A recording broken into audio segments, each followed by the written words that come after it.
Clarisse vivait dans une somptueuse demeure isolée, entourée de jardins impeccables et de murs de pierre protecteurs. Un après-midi de canicule étouffante, alors que le soleil brûlait la terre, un vieil homme à la silhouette frêle s'approcha de sa grille.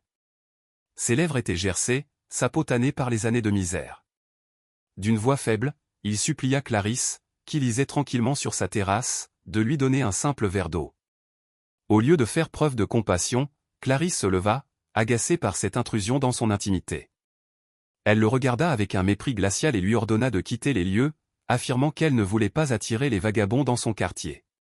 Sans un mot de protestation, le vieil homme fixa la bouteille d'eau glacée posée sur la table de Clarisse, tourna le dos et s'éloigna lentement sous la chaleur accablante, laissant derrière lui une étrange sensation de malaise qui allait bientôt se transformer en cauchemar. Le soir tomba, mais la chaleur ne diminua pas. Au contraire, l'air devint lourd, chargé d'une électricité inhabituelle. Clarisse, pourtant habituée à la solitude de sa grande maison, se sentait étrangement nerveuse. Chaque craquement du parquet résonnait comme un coup de feu. Elle décida d'aller se coucher tôt, espérant que le sommeil dissiperait son anxiété. Cependant, dès qu'elle éteignit la lumière, le silence fut rompu par un bruit régulier, le goutte à goutte insistant d'un robinet. Elle se leva pour vérifier sa salle de bain, mais tout était sec. Le bruit semblait venir de l'intérieur même des murs. Plus troublant encore, une soif insatiable commença à la dévorer. Peu importe la quantité d'eau qu'elle buvait, sa gorge restait sèche comme du sable. Elle se sentait soudainement prisonnière de sa propre demeure, punie par l'élément même qu'elle avait refusé à l'inconnu quelques heures plus tôt. Vers minuit, la situation devint terrifiante. Clarisse entendit des murmures rauques s'élever du jardin. En regardant par la fenêtre, elle vit des dizaines de silhouettes immobiles entourant la maison.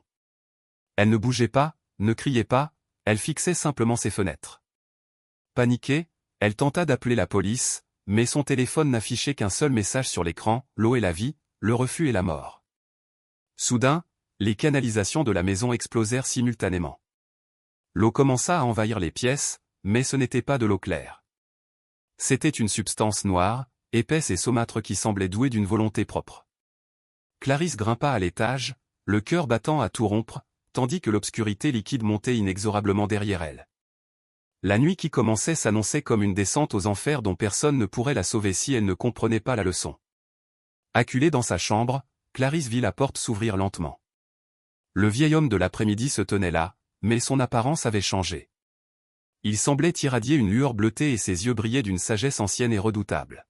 « Tu as possédé l'abondance et tu as choisi la sécheresse du cœur », dit-il d'une voix qui semblait venir du fond des océans.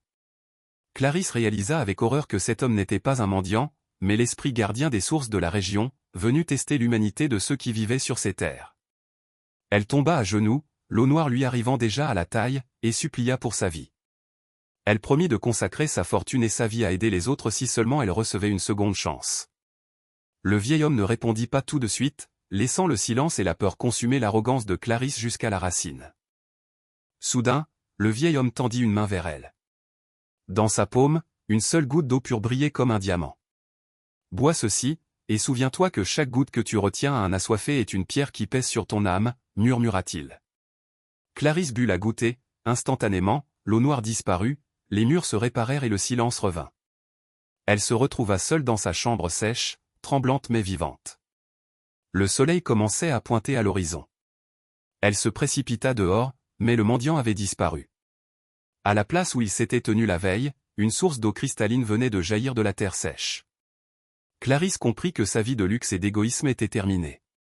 La nuit terrible qu'elle venait de traverser n'était pas une punition gratuite, mais une purification nécessaire pour réveiller son humanité endormie depuis trop longtemps. Dès le lendemain, tout changea. Clarisse ouvrit les portes de son domaine. Elle fit installer des fontaines publiques tout autour de sa propriété pour que plus personne n'ait jamais soif dans ce village. Elle transforma son salon en réfectoire pour les nécessiteux et passa ses journées à servir elle-même de l'eau fraîche et des repas chauds. Les villageois, d'abord méfiants, virent la transformation sincère de cette femme autrefois si hautaine. Clarisse ne portait plus de bijoux ni de vêtements de soie, mais une simple robe de coton. Elle avait compris que la véritable richesse ne se trouve pas dans ce que l'on garde jalousement, mais dans ce que l'on partage avec le plus humble. Sa gorge ne la brûlait plus, car son âme s'était enfin désaltérée à la source de la bonté. L'histoire de la dame de la source se répandit loin à la ronde.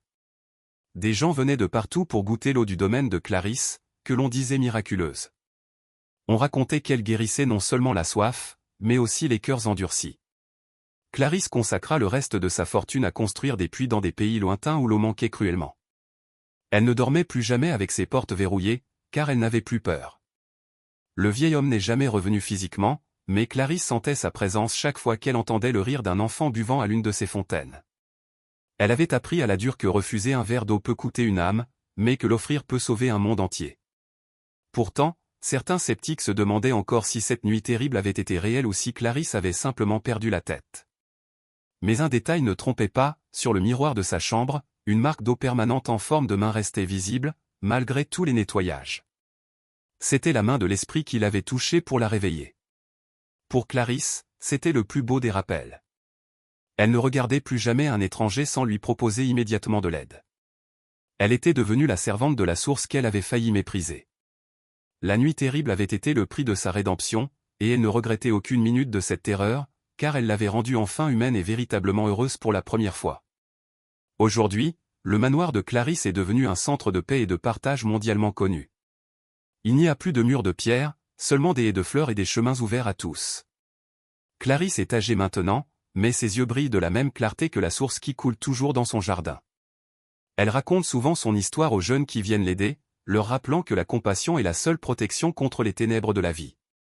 Saint-Pierre-des-Hauts, comme on appelle maintenant le village, est devenu un oasis de solidarité.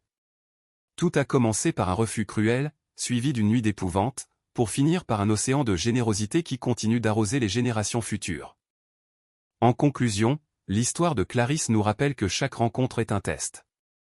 Elle a refusé de l'eau à un mendiant et a failli tout perdre, non pas parce qu'il était puissant, mais parce que l'indifférence est le plus grand des péchés. La nuit suivante a été terrible pour qu'elle comprenne l'agonie de ceux qui n'ont rien. Ne laissez jamais votre cœur devenir un désert. Soyez la source, soyez l'eau, soyez celui qui tend la main. Car dans l'ombre de chaque inconnu se cache peut-être la force qui décidera si votre prochaine nuit sera paisible ou si elle sera le début d'une tempête nécessaire à votre éveil.